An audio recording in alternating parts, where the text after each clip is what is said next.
As the sun prepared to rise, I found myself on a swing in the park, observing a spider weaving its web at the base of the children's slide. The spider was quite impressive, measuring nearly 4 inches tall and boasting an 18-inch web. It was a true testament to the power of focused effort and determination. As I watched the spider work, I couldn't help but think about the incredible things that can be achieved when we set our minds to a task, free from distractions and unnecessary pressures. The spider's web, a beautiful and intricate creation, was a perfect example of what can be accomplished when we allow ourselves to focus on a single goal. I admired the spider's perseverance and skill, and it served as a reminder to stay dedicated and committed to my own goals, no matter how challenging they may seem. As the new day began, I felt inspired and ready to tackle whatever obstacles lay ahead. The first child down the slide would test the spider's creation.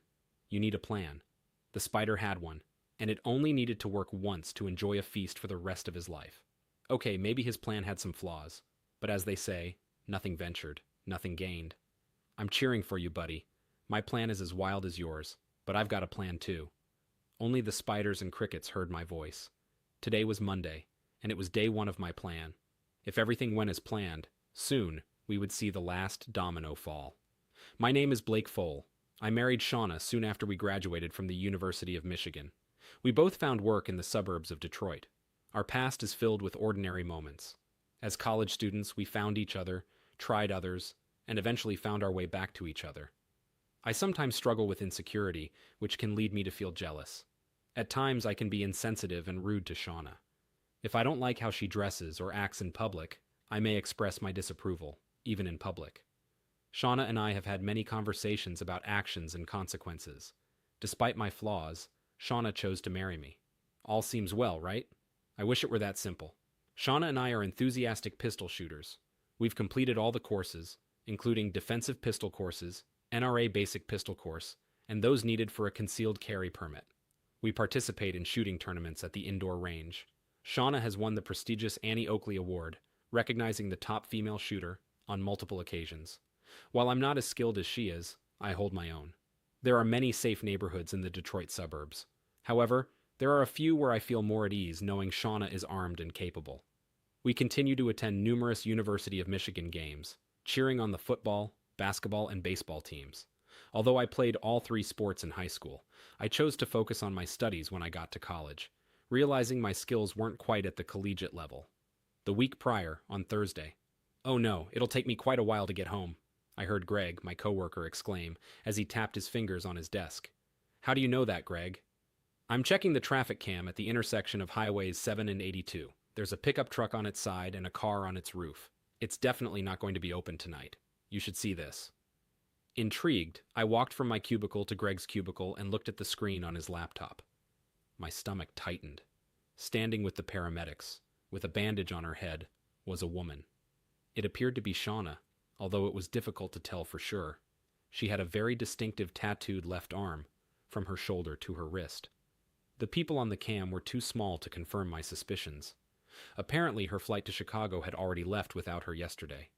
The overturned truck was something I recognized, but I couldn't quite place it. Can you grab images of that crash? I can only do that until I switch cameras. I can save the video from when I first started monitoring this camera. You can create snapshots from it. What's caught your attention?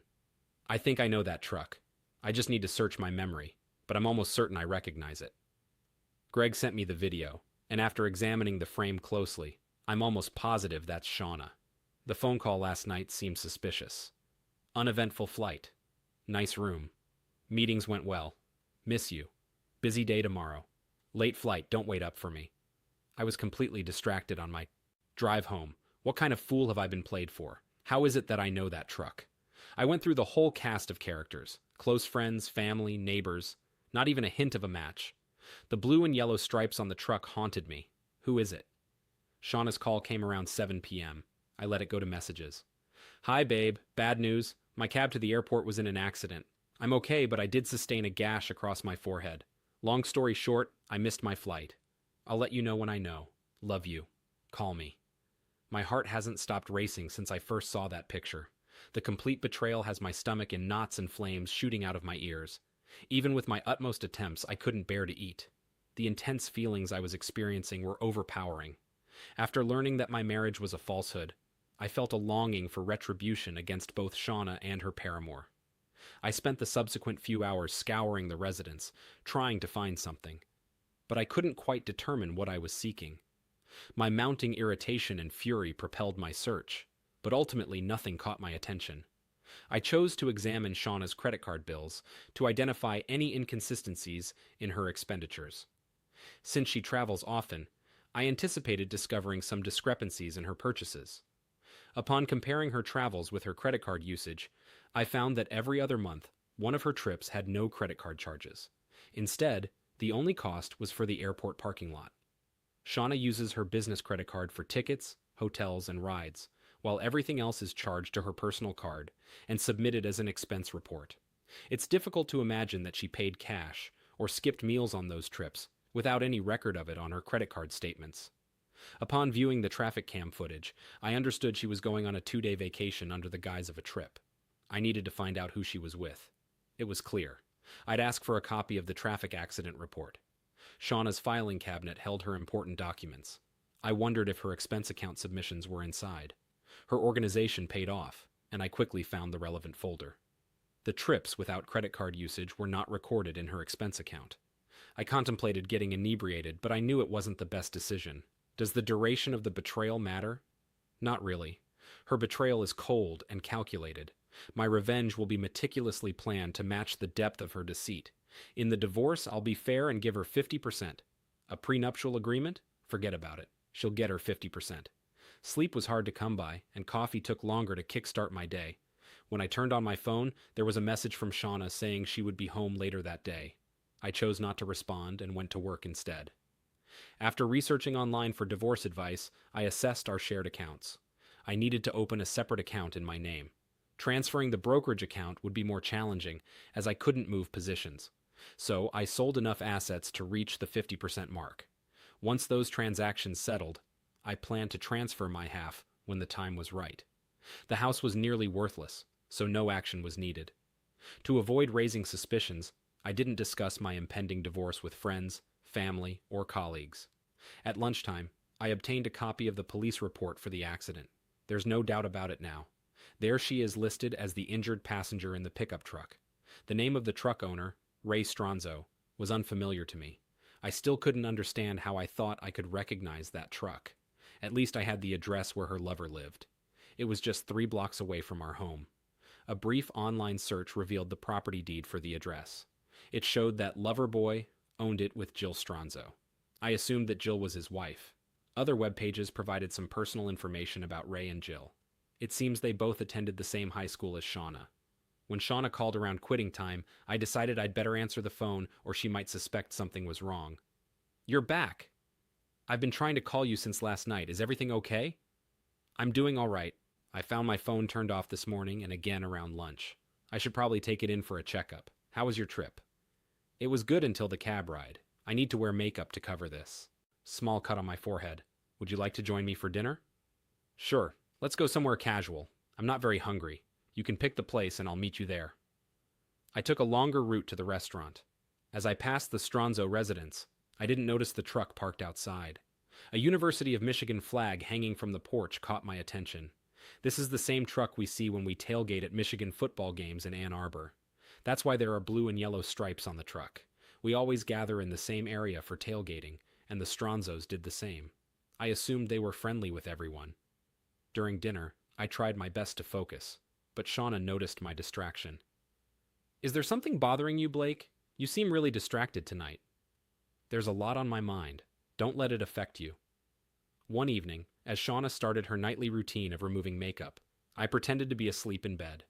When she slid in wearing only a robe and snuggled up to me, I imagined Ray's lips on hers and remained motionless. Shauna gently shook me, but eventually gave up on her affectionate gesture.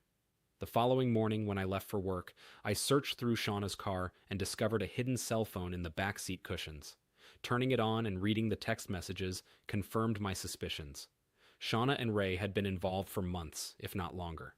A specific text message pushed me over the edge. "Well, kids, I'm not sure what your punishment will be, but there will be a consequence to be faced." I'm not a confrontational person. I don't envision myself engaging in any physical actions towards them. Instead, I needed to think outside the box. I determined that setting up a meeting with a lawyer wouldn't benefit my strategy. I wanted to catch her off guard when she revealed her affair. If my plan materializes, I'd have to act swiftly to protect what I could. I acquired the essential items and spent the weekend keeping a distance from Shauna. On Saturday, Shauna hoped to share a romantic moment with her partner, but it turned out to be a quick and uneventful encounter. Determined to make things more interesting, she tried a different approach on Sunday night, offering a slow and sensual feeling. However, when she attempted to rekindle the passion, her partner remained unresponsive, his thoughts drifting to a past experience with Ray. Disappointed and frustrated, Shauna gave up, and the two drifted off to sleep. In the morning, Shauna's partner decided to spend some time in the park, reflecting on their relationship and considering the future. As he thought back to the text message that had sparked their recent encounters, he ultimately decided to continue down this path. Shauna's dilemma: how can she rekindle the passion and excitement in her relationship while respecting her partner's desires and boundaries? I thought I had things under control until that phone call. Monday mornings are always a busy time at work. I handle several calls an hour. I jumped on the call when my office phone rang. The caller ID showed private. "This is Shauna. I know what you're doing with Ray. I want in on the action." The quiet voice was that of a male. The voice had an annoying higher nasal pitch. He disconnected before I could respond. My mind was racing. Oh no, I've been found out. I wasn't myself the rest of the day, or that evening. One of our nightly activities was sharing a cup of hot tea. It seems to relax both of us. Blake always fixes it just before bedtime. Blake seemed concerned. "Are you sure you're okay? You're really acting like you're bothered by something tonight?" "I'm doing well. Just some work-related issues that are bothering me. I need to focus on other things for a while." I asked if they had any suggestions to keep me occupied. Blake and I spent some time together, and while it wasn't the most romantic experience, it did help me feel better. I decided not to let anyone blackmail me, and am waiting to see how things unfold. I had a few nightmares about Blake discovering my decision, but talking to myself helped me stay strong. "This is Shauna." The same voice replied, "Are you ready to talk?" "Not yet," I responded, and hung up. Less than a minute later, "This is Shauna. Both of you snore. You wore a blue teddy last night. You sleep on the right side of the bed. You wore no panties, so I got a nice picture of your bedroom." I doubt he heard my gasp as he hung up after making his statement. I raced down the hall and puked in the first open stall. There was a small envelope pinned under my windshield wiper when I found my car after work. I cried for 30 minutes after seeing the picture of my bedroom that was taken last night. He was in my bedroom. I felt violated. What have I gotten myself into? That night at home, I busied myself paying bills and organizing things for taxes. How did he sneak in during the middle of the night? Is this a friend of Ray? Is this an enemy of Ray? It isn't a voice I'm familiar with. I'd remember that annoying sound. "Blake, do you think we can add a latch to the outside doors?" "I suppose so. What made you think of that?" "I heard about some break-ins in the neighborhood. I don't want anyone getting into our house while we're here." "I'll add it to the list of things to do." I didn't sleep well last night. Every little sound the house made startled me. It was hard for me to get going in the morning. "This is Shauna," the voice I'd been dreading. "Ready to be my assistant for the day? Who are you? What do you want?" "You know what I want. Have you ever tried working together? Your place or mine?" "Come to my place, but remember, I'm not here to please anyone." There was no response. I asked for and received a 2-hour lunch break. I was a mess. Who can I turn to? I've kept my relationship with Ray a secret from everyone. That's not right, is it? Everyone except for at least one stalker. Blake and I had an intimate moment. Now I'm wondering if he knows something. He's not acting like it. Except we aren't making love anymore. Maybe we haven't made love for a long time. I've been so preoccupied with having an intimate connection with Ray that I guess I may have let my relationship with Blake slip. Only getting a couple hours of sleep is starting to take its toll on me. "Blake, I think I'm coming down with something. I'm going to sleep in the guest bedroom so you don't get it." "No, no, no. With my back, I'll move. I like the stiffness of the guest bedroom's bed. I'll sleep there." "Blake, I've been having some unsettling dreams. I'll keep my gun nearby at night. Please make some noise before entering the bedroom." "Understood. I don't want to be caught off guard by a sharpshooter like Annie Oakley. How about I install a locking handle on the bedroom door? I'll add it to my to-do list. Get some rest." Now I'm curious if Blake knows something. What's this sleep tight phrase? He used to end his good nights with, love you. When was the last time I heard love you? After Blake went to the guest bedroom, I moved a chair against the bedroom door and placed some trinkets on the windowsill. I slid my gun under Blake's pillow, hoping that if my stalker appears tonight, they'll create enough noise to wake me, and I can take them down. This is Shauna. I stopped by, but I don't see any injuries on my chest. Nice decorations. I took a few of them. With Blake in the other room, maybe I could sneak some medication to make him unconscious, and then you and I can have a great time. That headboard should be perfect for the handcuffs. He ended the call before I could respond. I rushed home for lunch, and believe it or not, 3 of the decorations were gone. I vomited in my own bathroom. What have I gotten myself into? If I go to the police, Blake will find out about my secret relationship. What choice do I have? I have to tell someone. I won't be the stalker's plaything. Ray wanted to meet up this evening, but I declined. I have a separate phone in my car that I use to communicate with Ray. I told him we need to take a break for now. His messages showed his frustration with my decision. I'm unsure if my secret admirer found me through Ray. I'm frightened and puzzled. Should I just let them have their way? Where do I draw the line? Maybe I should confide in Blake and ask for his help. My supervisor has taken notice of my work performance. I received the usual pep talk. That's so humiliating. I've never needed one before. I could feel the stares and hear the whispers as I walked to his office. I cried for an hour before Blake returned home. I fixed my appearance and put on a bit of makeup before joining him for dinner. After hanging some bells on the window and door, I felt a bit safer. Try coming in now, Peeping Tom. On Friday morning, I tried my hardest to stay focused. That only lasted until their call. This is Shauna. Great job with the bells. I was a little worried for a moment, but you slept right through it. I noticed you emptied my handgun and placed the bullets on the windowsill. Also, you returned my trinkets. Are you ready to use your lips to do, well, you know? I need Blake's help. I can't handle this situation by myself. If I tell him, I might have to do it alone anyway. What a mess. I'm looking forward to the weekend when he won't be able to bother me at work. But what if he plans something for me during the weekend? I wasn't in the mood for intimacy, and Blake was perfectly content to avoid me. With a trip scheduled for next Wednesday, I'm unsure whether to take it or cancel it. When will he make his move? Is he crazy enough to follow me on the road? On Saturday morning, Blake was still asleep when I finished my shower. He never sleeps late, so I shook him until he groggily woke up. He sat up and looked somewhat dumbfounded at me. Wow, am I ever out of it today? What time is it? I told him it was almost 9 o'clock. Are you feeling all right? He rubbed his neck and winced. What in the world? I've got a sore spot on my neck. I looked and saw a spider bite or something similar on his neck. Let me get a patch for you. The rest of the morning was filled with normal weekend chores. Blake went out for some Jamba Juice around lunchtime. My cell phone rang, and the caller ID said private. I knew my mother hides all her calls, so I answered. Hello? I tried using a tranquilizer dart on Blake last night. He seems to be fine, so we're in a good spot. I'll bring some lubricant for your situation. I ended the call.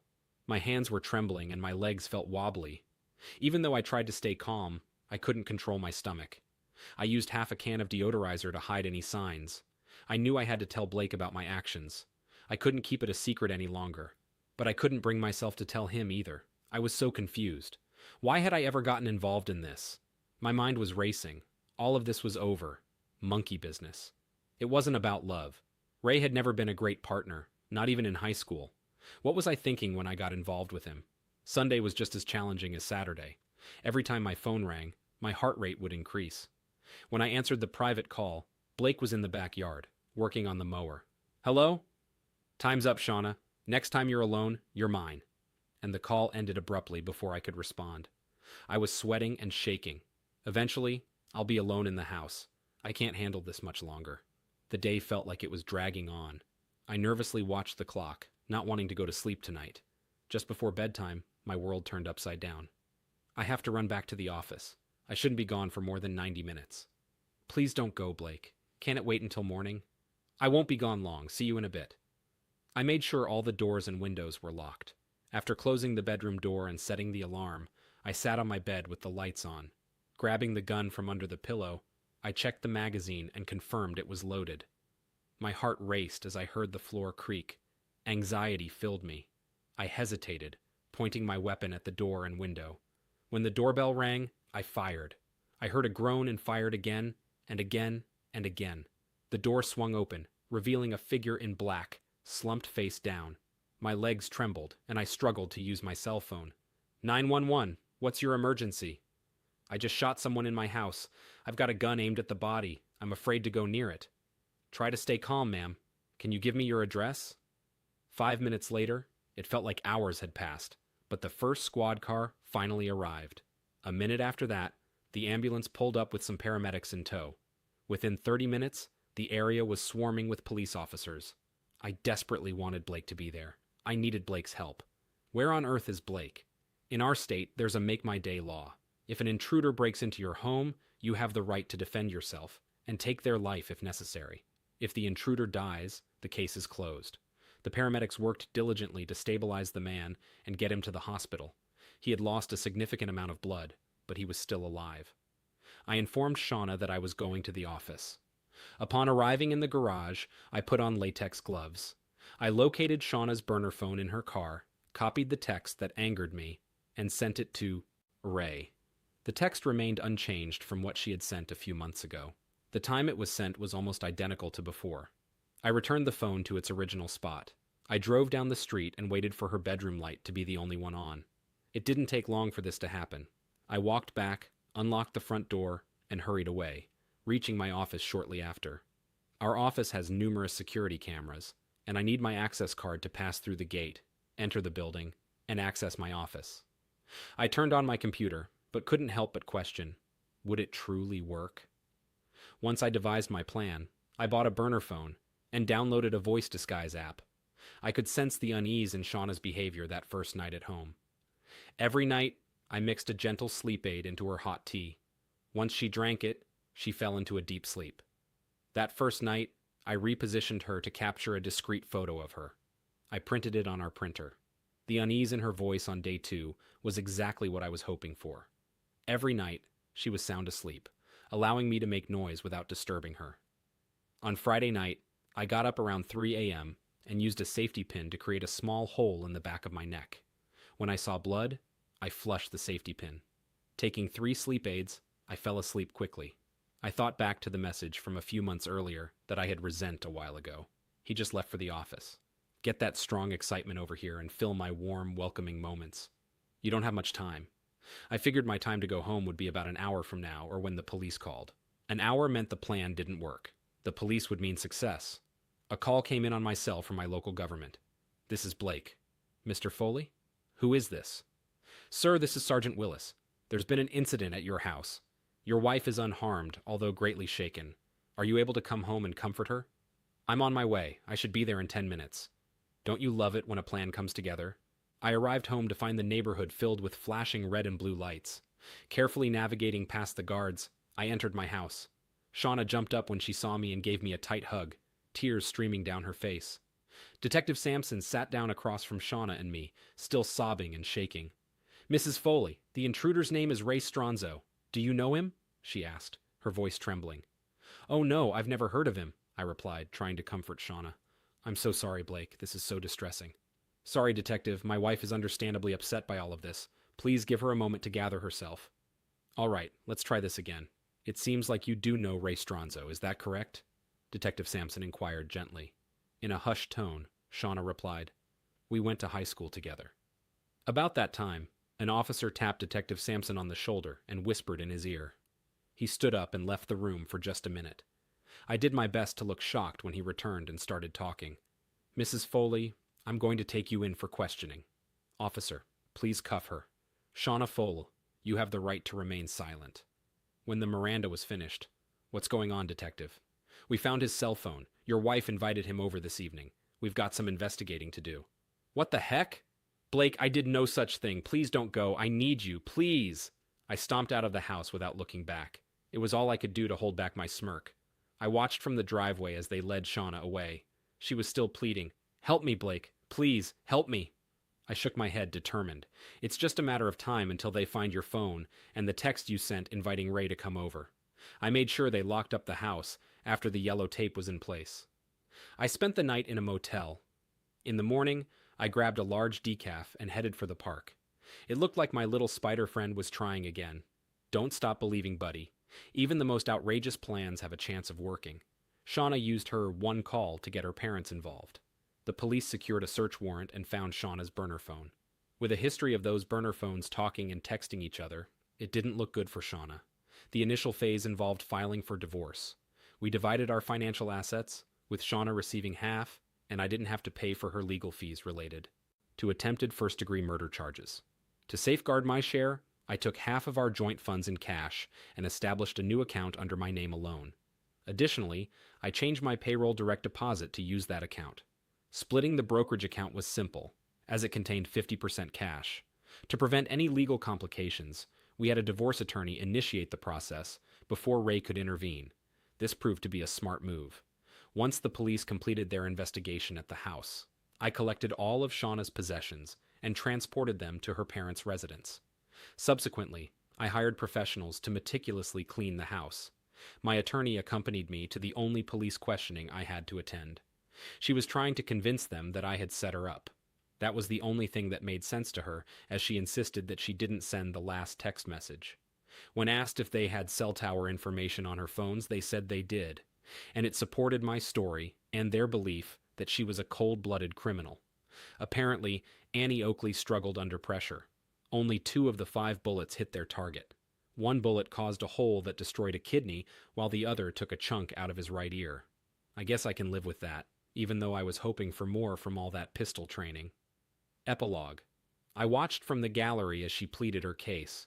She felt someone was following her, but she didn't tell anyone due to her secret relationship. I never sent that message, she thought. Maybe my husband knew and set me up. The media discovered she had been given a plea deal. Her confidence in handling situations led to her downfall. Found guilty, she received a 20-year sentence. While waiting for the divorce, I began seeing other people. Many were eager to support the now single husband. Shauna's money quickly vanished as she fought for her freedom. I had no shared assets, so even if Ray tried to sue, there was nothing to gain. Spending a fortune for a moral victory made no sense.